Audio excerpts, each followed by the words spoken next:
preparo algo que hacía tiempo que me apetecía mucho contar, porque todo el mundo conoce la movida madrileña, todo el mundo conoce las canciones de la movida madrileña, pero muy poca gente conoce por qué nació la movida madrileña, cómo los poderes políticos la impulsaron y todo. Me apetecía contarlo y digo, bueno, ¿y si hago un concierto de rock con teatro en el que en la parte entre canción y canción se vaya explicando cómo fue la movida madrileña? Pues la novela empieza, como todos sabéis, los Reyes Magos se fueron siguiendo una estrella. Ese es el capítulo 1 de la novela, cuando ellos tres se van y tienen que dejar a sus tres esposas en la biblioteca de Alejandría a cargo de un grupo de hombres que es el Consejo de los Astros. Entonces, como ves, la novela pues tiene un algo de lucha a favor del igualismo de género, sobre todo porque ellas son tres mujeres valientes que intentan conseguir que se les reconozca.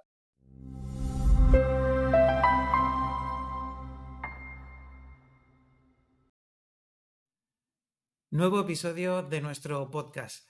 Como siempre tenemos a un invitado que nos está esperando y que vamos a conocer inmediatamente. Pero antes, por favor, quiero que te suscribas a nuestro canal. Es completamente gratis, solo tienes que hacer clic y si te gusta el contenido, también le puedes dar al like y activar las notificaciones pulsando en la campanita para seguir recibiendo los próximos vídeos. Y ya sin más demora, vamos a conocer a nuestro invitado. Él es Luis Alberto Serrano. Luis, ¿qué tal? Bienvenido al canal. ¿Qué tal? Bien, bien. Además, agradecido todo el apoyo que Radio Taurus me da, no solo con esta entrevista, sino con la publicación de los artículos de opinión que publico en mi blog desde mi propia luna, que quieras que no, pues compartirlo, pues siempre agranda un poquito la labor que hago. Ujú. Bueno, para quien no te conozca, me gustaría que te presentara porque realmente eres una persona que ha hecho en su trayectoria profesional un montón de cosas. Ahora iremos hablando un poco sobre todas estas cosas, pero bueno, preséntate. Yo creo que mejor que tú para que quien no te conozca pues sepa quién es Luis Alberto. Pues mira, yo a veces me cuesta, hasta a mí mismo me cuesta clasificarme, ¿no? Al final he acabado resumiéndolo todo en que soy un comunicador que siempre ha elegido el medio adecuado para contar las historias que quieren contar, ¿no? Pues bueno, pues he hecho cortometrajes, he dirigido musicales, porque, por ejemplo, quería hablar sobre la movida madrileña, Ujú. ese movimiento contracultural que hubo en España a la muerte del general, y eso la mejor forma que había era hacerlo con un musical. O sea, es que la movida madrileña no se entiende sin las canciones, ¿no? Pues de la Exacto. misma forma con las tres reinas, siempre pensé que eso sería una novela algún día y en el momento adecuado de mi carrera, que decidí dar un parón y dedicarme a mí mismo, pues vi que era el momento adecuado de la novela. O sea, he elegido siempre, ya sea en cine, en todo lo que he hecho, el sitio adecuado, ¿no? Ujú. Bueno, muchas facetas a nivel artístico. Ya que nombrabas la movida madrileña, porque eso fue un musical. Bueno, has hecho varios, también relacionados con la música. El otro es Podclis. Pero el de la movida madrileña, que realmente yo creo que forma parte de una historia de la música y de este país, que marcó un antes y un después en muchas personas. Coméntanos un poco cómo surgió toda esa idea de crear un musical y cómo se llevó a cabo. Pues mira, a mí me vinieron los productores un día a ver porque querían que yo coordinara un tributo de rock en castellano. Eh, para mí, hacer un tributo en rock, algo que está haciendo todo el mundo, no me parecía como un reto, ¿no? Digo, mira, eso lo puede hacer cualquiera. Pues mira, se fueron de aquí, de esta misma oficina donde estoy aquí, estoy en mi oficina, se fueron de aquí y ese mismo día dije, ¿y si en vez de un concierto o un concierto de rock, preparo algo que hacía tiempo que me apetecía mucho contar? Porque todo el mundo conoce la movida madrileña, todo el mundo conoce las canciones de la movida madrileña, Ujú. pero muy poca gente conoce por qué nació la movida madrileña, cómo los poderes políticos la impulsaron y todo.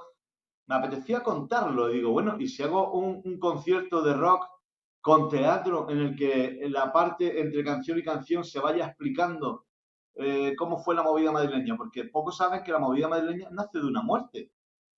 La muerte de Canito, el batería del grupo TOS, que murió la Nochevieja del 1980, y a partir del concierto de homenaje que se lo hizo a Canito, todos esos grupos que participaron, Nacha Pop, A las que los pegamos, de Mermelada, Mario Tena, Manolo Tena, perdón, todos empezaron a tener casas discográficas, con lo cual se considera el germen de la movida madrileña. Eso había que contarlo, y eso ya no era cantarlo, era contarlo. Ujú. Entonces me puse a trabajar en un guión y eso se acabó convirtiendo en un musical que, vamos, de las cosas más predominantes que he hecho porque estuvimos 2 años de gira, llenamos todos los teatros en los que fuimos, tanto aquí como en la península. Bueno, era, lo digo, o sea, una gana de que algún día ese musical se pueda volver a ver, que te lo cuento, vamos. Ujú. Bueno, yo creo que es una etapa de la historia de la música en este país que aunque las generaciones van cambiando, van escuchando otras cosas, pero siempre quedan esos temas clásicos que parece que nunca mueren y que de una manera o de otra siempre están ahí. Entonces, sería muy bonito volver a ver una movida madrileña en un musical nuevamente. Yo creo que también es inspiración para muchos otros artistas, productores. Ha inspirado muchísimo ese momento concreto de la historia musical en nuestro país. Realmente es un tema que cada X tiempo vuelve a resurgir, ¿no? Es que además no te pierdas que la mayoría, muchos de los grupos de esa época todavía están haciendo giras. O sea, tú ves Mm. el listado de los conciertos que dan los niños de mis amigos del grupo La Guardia, por ejemplo, y tienen cantidad de conciertos al mes. O sea, eso sigue vigente. ¿Y sabes por qué? Porque las nuevas generaciones se saben esas canciones. Está claro que las han escuchado a través de sus padres, pero la gente joven se sabe esas canciones y eso, quieras que no, pues sigue haciendo que esos grupos sigan estando de gira. Mm. Sí, sí, también es una música, un estilo de música que no tiene mucho que ver con las cosas que suelen escuchar hoy en día, pero digamos que forma parte bueno, pues, ¿cómo decirlo? Porque a veces la música está muy enlatada últimamente, ¿no? Y antes se hacía música. Pero la transmisión de padres a hijos, mira, te voy a contar una anécdota. Yo dirigí las galas del Carnaval de Telde. Había un año que se Ujú. dedicó el carnaval a Roma y contratamos a un cantante italiano que se llama Sandro Giacobbe, todo el mundo lo conoce por la canción del Jardín Prohibido. Y yo cuando lo trajimos, el hombre estaba un poco asustado porque decía, mira, es que no entiendo cómo me contratan después de 20 años que hace que no vengo a España. No sé yo si el público va a aceptar mis canciones, ¿no? Bueno, pues encima, más así, cuando llegó al auditorio del Parque de San Juan de Telde y vio que había 7.000 personas y la mayoría eran jóvenes, me vino otra vez asustado, diciendo, pero mira, ¿cómo voy a cantar? Si yo cuando yo triunfaba en España, esta gente no había nacido. Tú tenías que ver los abrazos de ese hombre al terminar la gala cuando vio que la gente joven se sabía sus canciones. Mm. ¿Sabes? Yo creo que la transmisión de padres a hijos se sigue produciendo Sí, y claro, yo por ejemplo escucho canciones aquí en mi casa y mis sobrinas cuando vienen pues acaban aceptándolas. sí, sí. No, no, yo creo que es una parte importante. No nos damos cuenta a lo mejor en el día a día, pero sí, sí, es cierto que al final de padres a hijos, pues hay una transmisión de los gustos de los padres hacia los hijos que bueno, que marca. Y esa anécdota que acabas de contar, pues refleja muy, muy bien lo que, lo que ocurre en la actualidad. Bueno, eso por parte de los musicales, que imagino que desarrollar una obra como esta lleva un trabajo importante. Veo que te gusta mucho la música, porque has hecho también videoclips. Otro de los musicales que es Spotless, que también está relacionado con la música, pero en este caso de la música británica. Eh, ¿cómo enlazamos un poco con este tipo de música también en el musical? Bueno, yo empecé antes de los musicales, que por eso me vinieron a buscar los productores, yo ya estaba representando grupos de rock. Estuve trabajando con Espacio Libre, estuve trabajando con Crash, hicimos gira por Bulgaria, Tuvimos apoyo de 40 principales con espacio libre, rodamos algunos videoclips musicales, porque claro, como yo venía del mundo del cine, pues era blanco y en botella que con los grupos con los que trabajaba, pues hiciéramos algún videoclip, ¿no? Ujú.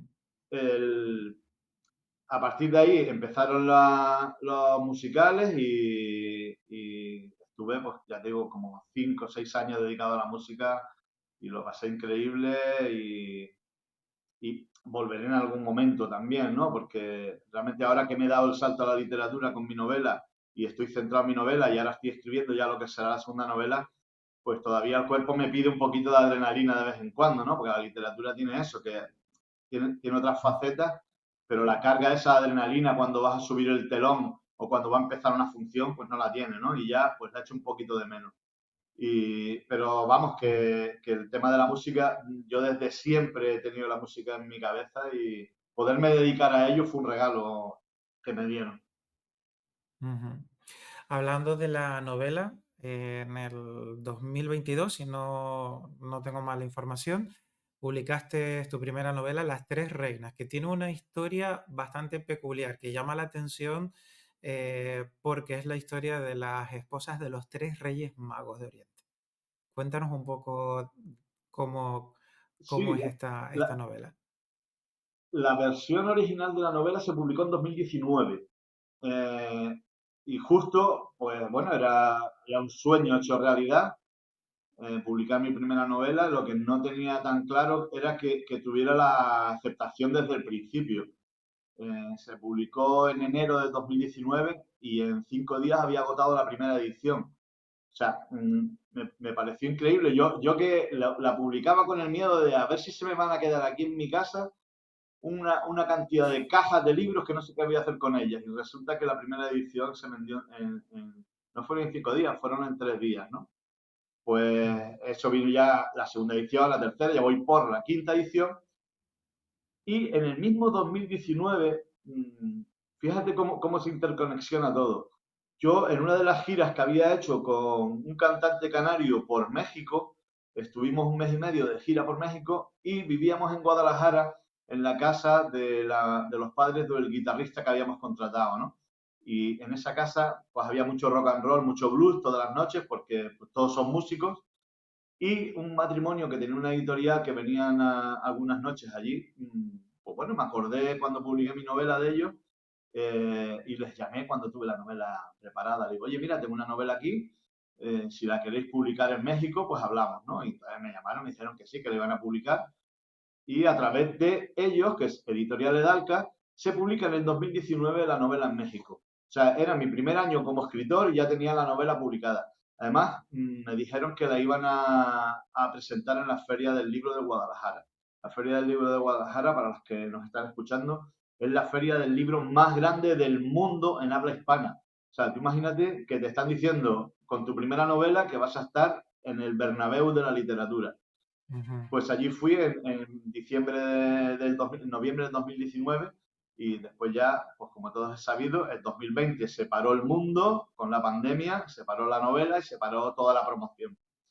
Eh, sí es verdad que ellos han seguido trabajando en ferias con mi novela y detectaron que los lectores le pedían una versión juvenil.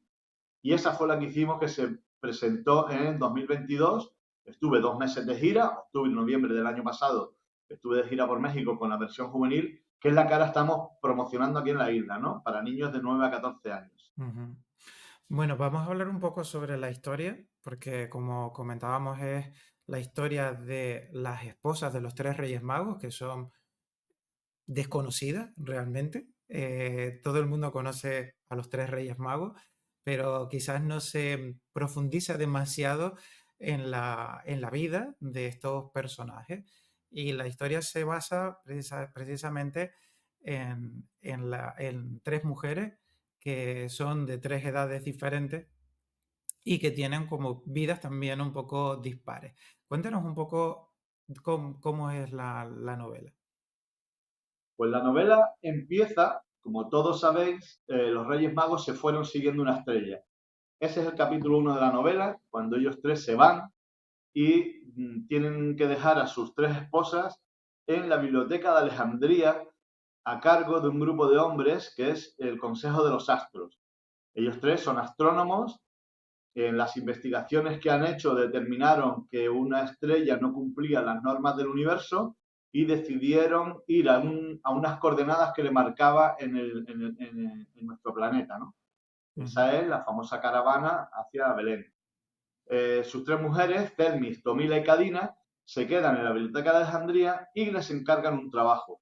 A lo largo de la novela ellas van a desarrollar este trabajo, van a tener que aprender a conocerse a sí mismas, porque se tienen que conocer entre ellas que no se conocían y eso les va a hacer un poco también ver aspectos de ellas mismas que antes no habían visto, ¿no? Y ese trabajo lo van a intentar que la Biblioteca de Alejandría lo deje firmado por escrito con sus nombres de mujer, algo que en aquella época pues no tenía un reconocimiento. Entonces, como ves, la novela pues Ujú. tiene un algo de lucha a favor del igualismo de género, sobre todo porque ellas son tres mujeres valientes que intentan conseguir que se les reconozca ese trabajo y que se les reconozca como mujeres, ¿no? Eh, Después los tres personajes, Thelmis, la mujer de Melchor, ellos son de Dacia, una sociedad en el centro de Europa. Ella es astrónoma, igual que Melchor. De hecho, parte de los descubrimientos que ella hace del universo los ha publicado, pero con el nombre de su esposo. Por eso, una de sus obsesiones durante la novela es que se reconozca su nombre de mujer, ¿no? Ujú. Viven, como digo, en Dacia, pertenecen a la realeza dacia y ella apoya a su marido en todos los descubrimientos de las estrellas. Tomila es nieta de Julio César y Cleopatra y casada con Gaspar. Viven en Alejandría en un palacio porque siendo nieta de Julio César y Cleopatra, pues ella era aspirante al trono de Roma.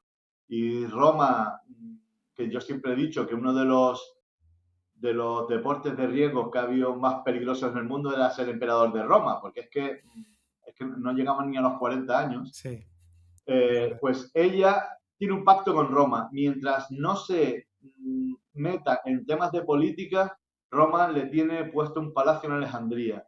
Y ella, alejada del centro de la cosmópolis, pues lograba satisfacer sus deseos de estar con su esposo, con Gaspar, ¿no? Y después tenemos a Cadina. Cadina es la más pequeña de las esposas de Baltasar. Y Cadina es una joven todavía inexperta en la vida que la eligen para hacer este viaje a Alejandría contra todo pronóstico en Palacio de Nubia. Ellos son nubios en el Bajo Egipto. ¿Y cuál es la cosa? Que ella, en toda su inexperiencia que tiene, a lo largo de la novela va a ir aprendiendo, primero, la cultura de Celmis y la sabiduría de Celmis, y de Tomila va a ir aprendiendo el don de gente, ¿no? El saber tratar con reyes, saber tratar con esclavos y siempre siendo una misma. Todas las cosas que Cadina va a ir aprendiendo durante la novela es lo que yo quiero que los jóvenes aprendan cuando lean esta novela. Por eso está teniendo el éxito que tiene, ¿no? Porque es una novela alta en valores que a lo mejor no te enseña tantas cosas, pero te las recuerda, que son cosas que de vez en cuando está bien que nos recuerde. Ujú. Es una historia bonita, sobre todo curiosa, por cómo se desarrolla y precisamente por tener la figura de los tres Reyes Magos, pero que realmente las protagonistas son precisamente sus mujeres y ese toque de reivindicar la autoría de sus trabajos y de hacerse valer por ellas mismas, ¿no? Eso está muy bien precisamente por la época en la que se desarrolla, que hoy en día los temas de igualdad pues están en auge, pero bueno, nombrar una historia en el que nos tenemos que remontar muchos siglos atrás, bueno, en este caso prácticamente a la historia 21 cristiana, ¿no? siglos, Porque estamos hablando del año uno. siglo I. Sí, sí, exacto. Entonces, es una cosa bastante curiosa de ver y además es bonita precisamente por eso, por todo lo que ello conlleva. Sí, además tuve claro que si quería que las reinas fueran protagonistas de esta historia, tenía que hacer desaparecer a los reyes. De hecho, mucha gente me lo Mm, decía al principio cuando publiqué la novela. Dice, mira, es que es que realmente los reyes no salen mucho. Digo, claro que no salen mucho. Es que fíjate el título no habla de Las los tres reyes magos, reinas. habla de sus... Mm. Sí, sí, sí, sí. Sí, pero es como que la mente automáticamente nos hace el cambio y pensamos en que la historia va sobre los Reyes Magos, pero no, no, en este caso son La historia es las la tres historia de reinas. sus esposas. Sí, sí, sí. Sí, es un Muy, libro que me ha dado muchas alegrías. Como os digo, vamos ya por la quinta edición de la versión original y por la segunda de la versión juvenil, cosa que para ser mi primera novela, pues tampoco tenía yo mm, mm, el aliciente de que fuera a llegar tan lejos, ¿no? Siempre sueñas cosas y a veces los sueños se cumplen. He luchado mucho por ellos y estoy contento. muy bien, pues estás escribiendo algo nuevo, nos comentabas, no sé si se puede adelantar algo. Se puede adelantar poquito. Sí va a seguir un poco el estilo de las tres reinas. O sea, estoy ahora mismo en la fase de investigación histórica porque va a ser una novela de ficción, pero basada en hechos reales. Con lo cual, los hechos reales tengo que conocerlos, ¿no? Y como esos hechos Ujú, reales ocurrieron en el siglo V antes de Cristo y en tierras remotas de aquí, pues tengo que estudiar historia para conocer muy bien esos hechos, para que hoy en día, porque la novela está ambientada a la actualidad, pero gente que va a investigar esos hechos, yo tengo que conocer esos hechos también, claro, porque si sí, voy a tener claro. que escribir. Y estoy en esa fase de investigación histórica todavía. Mm. Otro de los proyectos que me parecen también interesantes que tiene es uno que se llama Foto más Relato, en el que, bueno, distintos fotógrafos de muchas partes del planeta han enviado una fotografía y de ahí ha surgido un relato corto. Cuéntanos un poco sobre ese proyecto. Pues mira, Foto más Relato es un proyecto que se paró con la pandemia. La gente que quiera ver las fotos, porque la verdad que es impresionante, he dado muchas conferencias sobre ese proyecto, tanto aquí como en México. De hecho, en México tuve que dar hasta un taller de 4 días enseñando a la gente a hacer fotos más relato. La gente que lo quiera ver en fotomasrelato.com, así todo seguido, fotomasrelato.com, Ujú, ahí pueden ver. La idea surgió para escribir unos relatos cortos y empecé pidiéndole a fotógrafos de cualquier parte del mundo que me mandaran una fotografía y con arreglo a lo que yo viera en la fotografía, escribir un relato de 4 párrafos. ¿Cuál fue la sorpresa cuando empezaron a venirme fotografías? De hecho, el catálogo ese tiene 33 fotografías ahora mismo, con cada una con su relato, fotógrafos de los 5 continentes. O sea, es que tengo fotografías no, de los 6, porque hasta de la Antártida me mandaron una foto, ¿no? Un proyecto que me ujú, hizo sentir muy orgulloso, pero como decía, se tuvo que parar por la pandemia porque no hemos dicho que todo lo que estamos hablando aquí lo hago y soy además personal sanitario. A nosotros la pandemia, al personal sanitario nos hundió mucho emocionalmente porque, bueno, pues íbamos a trabajar sin saber si íbamos a volver y sin saber si a la semana siguiente íbamos a estar vivos, ¿no? ujú. Imaginaros hasta qué grado de miedo tuvimos, ¿no? Entonces yo pasé meses en los que no pude escribir, vamos, que no podía ni sentarme en el ordenador y ese proyecto se paró. Sin embargo, a través de la editorial Edalca, que es la que publica mi libro en México, decidieron que habían hecho un contrato con una revista, Dictamen, Baja California, y para que los autores de la editorial pudiéramos publicar artículos de opinión en esa revista. Entonces me dijeron que si quería escribir uno y sí, publiqué uno sobre el apoyo emocional que nos dimos los sanitarios a nosotros mismos, porque está bien que nosotros recibimos el apoyo de nuestra familia, de nuestros amigos, eso fue, pero también es verdad que a la familia y a los amigos no le estábamos contando la verdadera realidad que estábamos viviendo en los hospitales, ¿no? O sea, ese miedo, esas lágrimas que mucha gente vertía en los vestuarios cuando nos cambiamos de ropa, había que contarlo. Y eso llegó a otro artículo, y entonces empecé con un blog que se llama Desde mi propia luna, que es realmente el que estoy promocionando ahora y gracias a que Rayo Tagoror me apoya también compartiendo mis artículos de opinión, ¿no? Desde que empecé con el blog de mi propia luna, se paró el proyecto Fotos más Relato, que ojalá pueda algún día retomar, no lo retomo porque ahora mismo no tengo tiempo y para hacer las cosas medianamente mal, yo prefiero no hacerlas. Pero Fotomas Relatos yo creo que en algún momento Ujú. resurgirá. Sin embargo, el blog ahora mismo me está dando unas alegrías, está creciendo mucho. Hay muchos medios de comunicación, tanto aquí como fuera de España, publicando mis artículos y le estoy dando prioridad a uno. Los que quieran ver el blog es luisalbertoserrano.wordpress.com. Muy bien. Bueno, pondremos en la descripción las direcciones para que sea más sencillo que la gente pueda visitarte y conocer todo lo que hace. Pero sin duda alguna interesante. Y Foto más Relato, aunque el proyecto está ahí en stand-by ahora, recomiendo también su visita porque es bastante interesante ver fotografías y luego que están asociadas también a un texto que es algo pues no muy habitual encontrarte, ¿no? Es que hay auténtica, es que aunque solo sea para ver las fotografías, es impresionante visitar la página. La Ujú, sorpresa fue muy grande porque yo quería trabajar con, bueno, sí, con fotógrafos profesionales, con fotógrafos amateurs. La idea no era solo trabajar con grandes fotógrafos, pero yo recuerdo, hubo un fotógrafo, John Dee, británico, que ese convirtió el proyecto en algo mediático.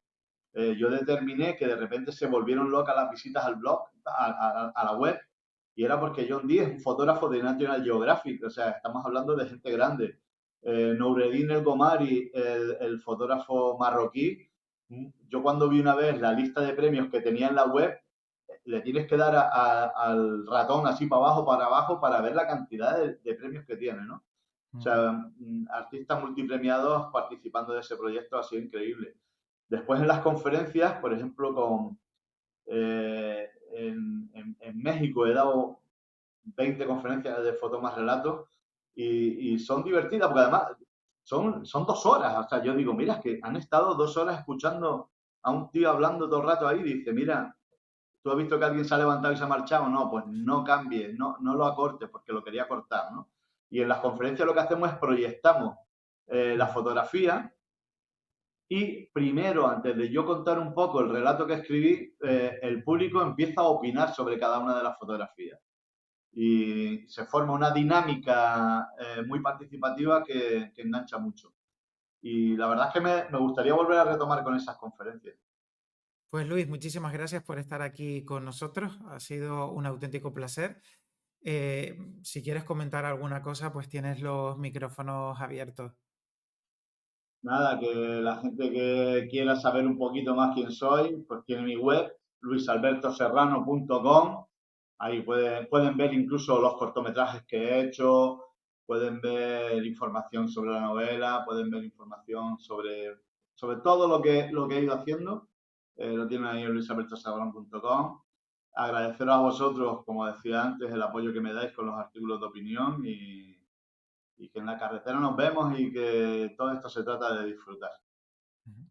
Pues muchísimas gracias a ti, gracias por compartir con nosotros este momento y a todos vosotros también gracias por vernos y nos vemos en un siguiente capítulo.